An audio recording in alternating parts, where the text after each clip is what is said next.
Assalamualaikum warahmatullahi wabarakatuh. Alhamdulillahirabbil alamin. Bertemu kembali dengan saya Ratna Haryaningsih di channel Ngaji Bareng 04. Kali ini kita akan mengurai tajwid surah Ali Imran ayat 157. Disimak sampai akhir karena nanti di ujung akan ada pertanyaan seputar tajwid. Dan jawaban untuk pertanyaan hari kemarin akan ditemukan pada menit ke A'udzu billahi minasy syaithanir rajim. Bismillahirrahmanirrahim. Wala'in. Di sini ada hukum tajwid namanya ikhfa ab'ad. Karena ada nun sukun yang bertemu dengan huruf qaf. Maka cara baca nun sukunnya adalah dibunyikan samar-samar menuju huruf qaf disertai dengungan. Nah ini bunyi engnya, bunyi dengungnya lebih besar. Karena apa? Karena huruf qaf ini makhrajnya jauh dari huruf nun. Wala'in qutil. Lam sukun ini disebut dengan lam mutlak. Cara membacanya adalah dibaca dengan jelas. Qutiltum. Tum. Berikutnya di sini ada hukum idhar syafawi. Karena ada mim sukun yang menghadapi huruf fa. Huruf selain mim dan ba. Maka cara membacanya, mim sukun ini dibunyikan dengan idhar atau jelas. Bunyi M-nya jelas, tidak perlu ditahan. Wala'in qutiltum fi berikutnya di sini ada hukum magtobi'i. Karena ada ya sukun yang didahului baris kasrah. Maka cara bacanya, fa yang kasrah kita panjangkan sepanjang 2 harokat saja. Fi sabi. Bi berikutnya di sini ada hukum tajwid namanya magtobi'i. Karena ada ya sukun yang didahului baris kasrah. Maka cara bacanya, ba yang kasrah kita panjangkan cukup 2 harokat saja. Fi sabilillahi. Lam pada lafaz Allah atau lam jalalah dibunyikan secara tarqiq. Karena huruf sebelumnya lam barisnya kasrah. Maka dibunyikannya lam ini adalah la. Tipis, pangkal lidah datar. Fi sabilillahi. Alif lamnya namanya alif lam syamsiyah. Karena alif lam ketemu sama huruf syamsiyah yaitu lam. Maka cara bacanya, alif lam ini lewatin, tidak perlu dibaca ya. Jadi diidghamkan langsung ke lam berikutnya. Oleh karena itu alif lam syamsiyah biasa juga disebut dengan idgham syamsi. Fi sabilillah. La magtobi'i. Karena ada baris fathah panjang pada huruf lam. Cara membacanya adalah dipanjangkan lamnya 2 harokat saja. Fi sabilillahi au. Au di sini ada huruf lin atau harful lin. Karena ada waw sukun yang didahului baris fathah. Maka cara membunyikannya cukup kita lembutkan atau kita lunakan. Au muttum. Lalu berikutnya di sini ada idhar syafawi. Karena mim sukunnya menghadapi huruf selain mim dan ba yaitu huruf lam. Maka cara baca mim sukun ini adalah dibaca idhar atau jelas bunyi M-nya, tidak ditahan. Au muttum la maghfirah. Huruf ra dibunyikan secara tafkhim karena ra-nya berbaris fathah. Maka cara bacanya ra ini dibaca dengan menebalkannya. Ra, pangkal lidah kita dinaikkan.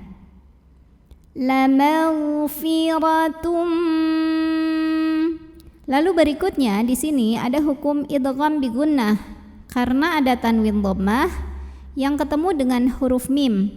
Maka cara bacanya tanwin dhammah ini dileburkan ke mim masuk disertai dengungan. Jadi bunyi M-nya tahan.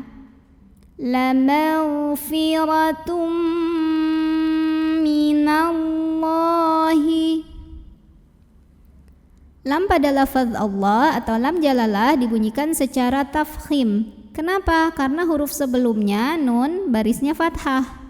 Maka bacanya Allah, pangkal lidah diangkat. Minallah. Lalu berikutnya di sini ada alif lam, namanya alif lam syamsiyah. Karena alif lamnya bertemu dengan huruf syamsiyah yaitu lam. Maka cara bacanya alif lam ini dilewatin, tidak perlu dibaca ya. Jadi dimasukkan langsung dari nun ke lam. Minallah. Lalu Allah ini adalah mad asli atau mad tabi'i karena ada baris fathah tegak di atas huruf lam. Cara bacanya dipanjangkan lamnya 2 harokat. Minallahi warah. Ra dibunyikan secara tafkhim karena ra-nya berbaris fathah. Cara bacanya ra ini dibaca dengan tebal, pangkal lidah dinaikkan. Warahmatun. Lalu berikutnya ada hukum idhar halqi. Karena ada tanwin dhammah yang ketemu dengan huruf halqi atau huruf tenggorokan yaitu kha. Maka cara bacanya tanwin ini dibaca dengan idhar atau jelas bunyi N-nya. Warahmatun khay. Khay di sini ada huruf lin karena ada ya sukun yang didahului baris fathah. Maka cara bacanya dilembutkan atau dilunakan saja. Khairum. Lalu ro-nya ini dibaca secara tafkhim karena ro-nya berbaris dhammah tanwin. Maka cara bacanya adalah dibaca dengan menebalkannya. Ru, pangkal lidah diangkat. Khairum. Lalu berikutnya ada idgham bi gunnah karena ada tanwin dhammah ketemu dengan huruf mim.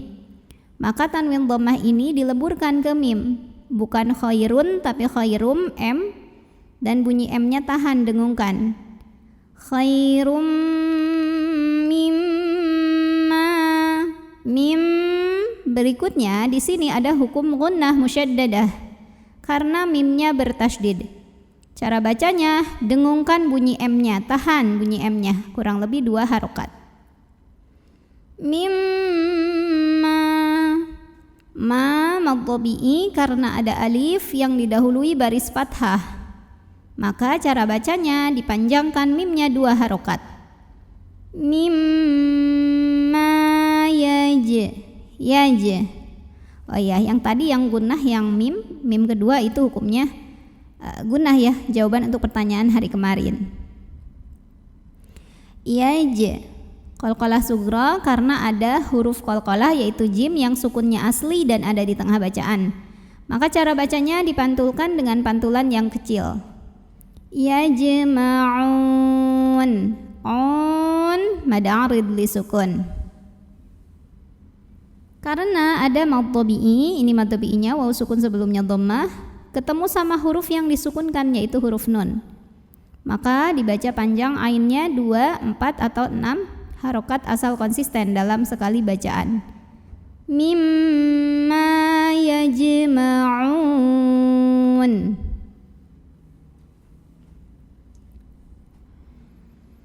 A'udzu billahi minasy syaithanir rajim.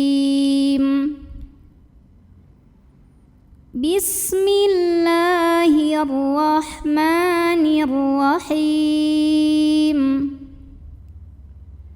Wala'in qutiltum fi sabilillahi aw muttum lamaghfiratum minallah